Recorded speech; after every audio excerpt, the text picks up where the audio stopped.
Hello YouTube world, my name is Nicholas Montez and you're watching my YouTube channel, The Teenage Movie Critic, and welcome back to my YouTube channel, everybody. I'm so excited to have y'all back here again, and in today's video, we're doing a part 1 of my winter movie tier list for 2023 and 2024. That's right, this past Thursday, I didn't technically go to school, but it was my last day of school before I started spring break, so technically my spring break started after I left school on Wednesday. But, yeah, I'm officially on spring break, and that means we're doing my tier list for winter movies of 2023-2024 season, or really the 2023 season, but mixed in some 2024 films. And basically the way this works, if you don't know, it's the films that were released at the end of December of last year, January, February, and the middle half of March. So with that said, let's go ahead and get started. Alright, so let's go ahead and get started. First up, we have Argylle. Now, usually when I do lists, especially when it comes to like big franchises, I don't really care if it's a bunch of other films and they're mixed up in different orders. I don't really care anymore, so we're just going by the one it was put in that order. So, first up, we got Argylle. This is actually one of the first films I saw last month in February. I actually really enjoyed it, but I also loved it. And I think it's definitely one of Matthew Vaughn's best films. I think my favorite of his is X-Men First Class, yeah.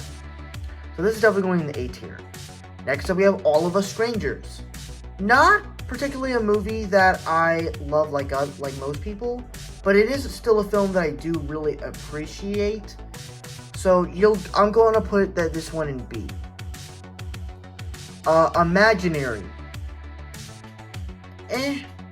The fact that we kind of have two imaginary friend-type movies in the year of 2024, with Imaginary and then If with Ryan Reynolds and Steve Carell, seems kind of weird, and I'm hoping that If is actually a better movie, but the actual first Imaginary film was fine.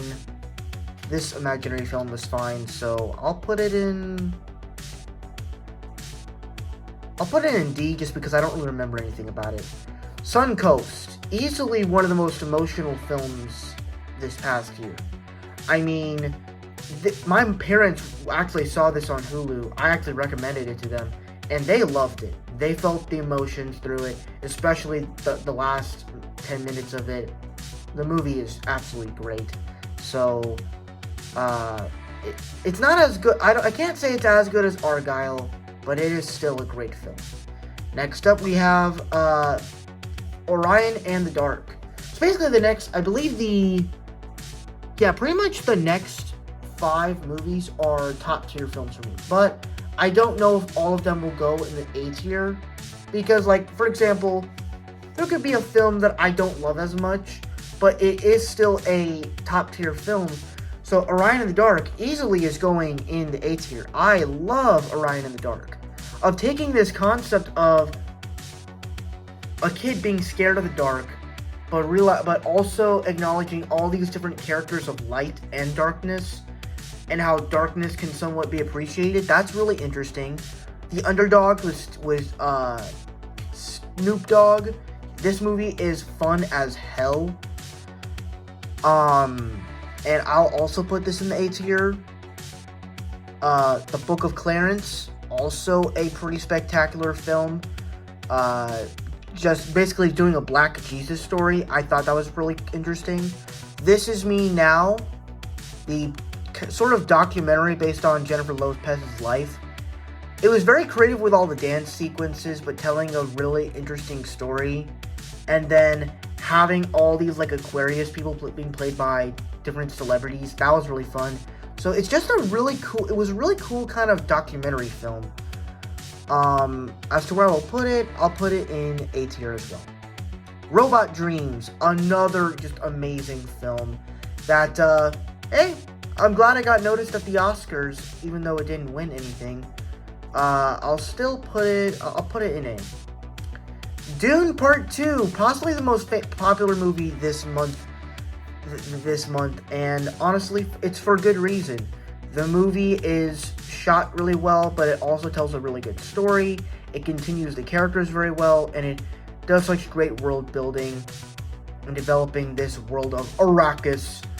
And also just seeing Timothée Chalamet's acting range is crazy. So, where will I put it per se?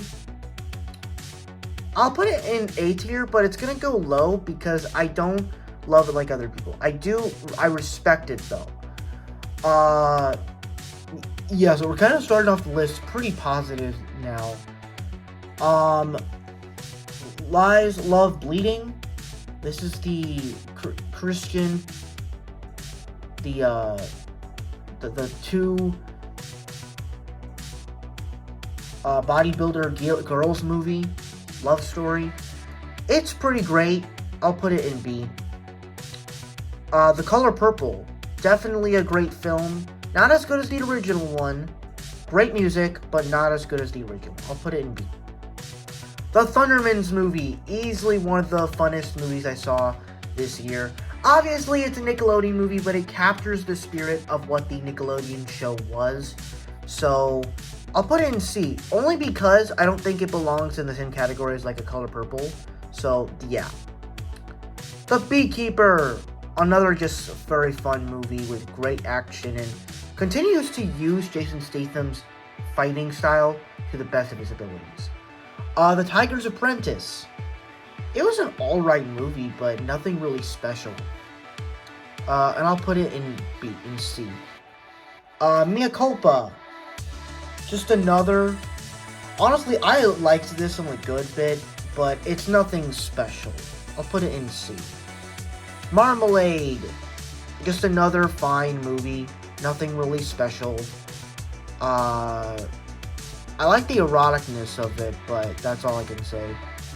Miller's Girl, once again, like Mea Culpa with the attractive woman, Jenna Ortega was fine as hell in this movie, but the actual movie itself is pretty good. It is good, though. I'll put it in C. Lisa Frankenstein. This was possibly one of the most weirdest movies I saw, as it's like, what? Frankenstein? But I still did kind of like it. So I'll put it low C. I.S.S. To be honest, I'm not into those types of realistic space movies. The only ones that I feel like have actually done it for me is like Gravity with Sandra Bullock. Anything else that can do this is garbage. I'll put it in D tier, just because I don't really remember as much. The Boys in the Boat. It's pretty good. Yeah, it's pretty good. It's low C tier though. Eagle, definitely a good time. It's a Bollywood film like RRR. I liked it. Badland Hunters, just another solid film. Wait, I don't know if Eagle is. I don't even care anymore. Badland Hunters, just another really solid action movie. Bricklayer, just another example of a good action movie. White House Down, surprisingly really good, but I'll have to put it at the bottom of C tier.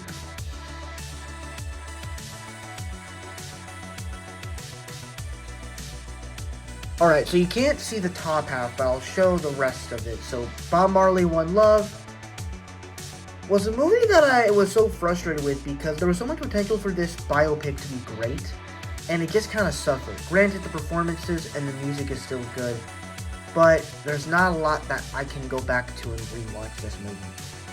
Honestly, the only parts that I loved of this movie were, of course, the performances, the music, and of course the ending when we got to see the memorial and finally hear the One Love song. But at the same time, it lacks a lot of stuff, so I'll put it in D. I'm sorry. I wish I can put it on C tier, but it just doesn't have that type of power. Spaceman, it was fun enough, but definitely not something I really enjoyed. Well, actually, it wasn't fun, but it was kind of weird. Ricky Stanicky, a movie that I actually pretty much enjoyed. I'll put it here in the top of C, in the sort of middle C tier. Lift, it feels like it's just another basic, heist movie that stars Kevin Hart and has action. That's really all the movie is, so I'll put it in D, in C, Damsel, honestly, what was the point of this movie? It was fine, but nothing I really remember. D. Code 8. Yeah, this was one that I just did not really care for. I'll put it in, like, D as well. Scrambled. I actually watched this just recently. It was fine. It had some good humor to it. It's fine. Irish Wish. Honestly, it's kind of crazy because it seems like Lindsay Lohan is coming back into the Hollywood business, because before this, she was in a film called Falling for Christmas, where she plays a character that loses her memory, and it takes place during Christmas time. And I liked that movie. Irish Wish, it's not the same. This movie, you know, it's from Netflix, but it feels kind of like Hallmark in a way. But, I don't know, it just kind of fell off, but it's at least more memorable.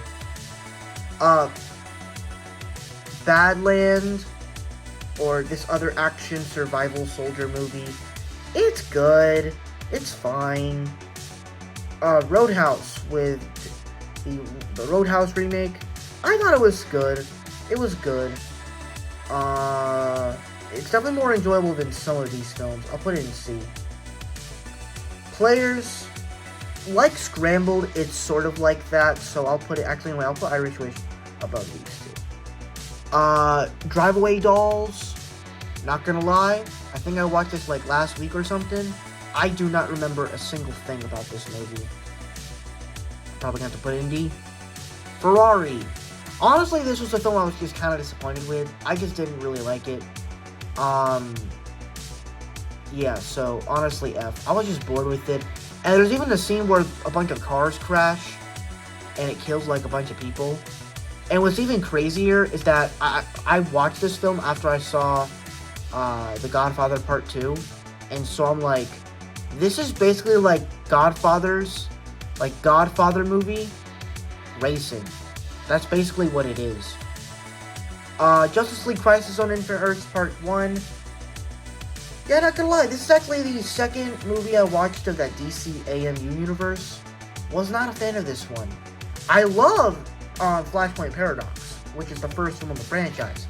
And I think later on this year I might continue to watch them with, you know, Batman Caped Crusader coming out and all these other films. So, but besides that, this movie was just bad. Like, to be clear, it has, like, some good superhero moments, but it's like, there's nothing really clever about it to where I can care. Megamind, the movie, the Megamind versus the Dune Syndicate. Yeah, this was obviously just an ass movie. Nothing about this movie seemed good or anything. I just could not care about it.